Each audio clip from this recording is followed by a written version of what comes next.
খেদমতের জন্য, আমি আল্লাহ পশু পাখি বানাইলাম তোমাদের খেদমতের জন্য, আর তোমাদেরকে বানাইলাম আমি রব্বে করিমের ইবাদত করার জন্য। ও আমার গোলাম, আমার বান্দি, তুমি আমি আল্লাহর ইবাদত করবাই, সারা দুনিয়ার মখলুকে তোমার কথা মতো চলবে, তোমার সেবা করবে।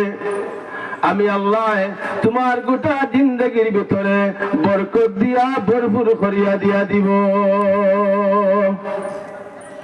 ও আমার গোলাম, তুমি শ্রদ্ধা করবাই সুবহান রাব্বিয়াল আলা, সুবহান রাব্বিয়াল আলা, সুবহান রাব্বিয়াল আলা।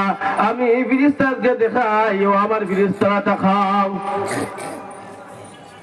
আমার বান্দা মাটির মধ্যে তার মাথা রাখিয়া দুনিয়ার কোন রাজা বাদশা প্রশংসা না করিয়া আমার গোলাম, আমার বান্দি সুবহান রাব্বিয়াল আলা, আমি আল্লাহকে সবচেয়ে বড় বলিয়া, আমি আল্লাহকে পবিত্র বলিয়া বারবার স্বীকার করতেছে। ও আমার ফেরেশতারা, তোমরা সাক্ষী থাকো, আমার সিজদাকারী গোলাম বান্দিরা আমি আল্লাহ মাফ করিয়া গুনাহ থেকে মুক্ত করিয়া নেককার বানাইয়া জান্নাতি বানাইয়া দিয়া দিলাম।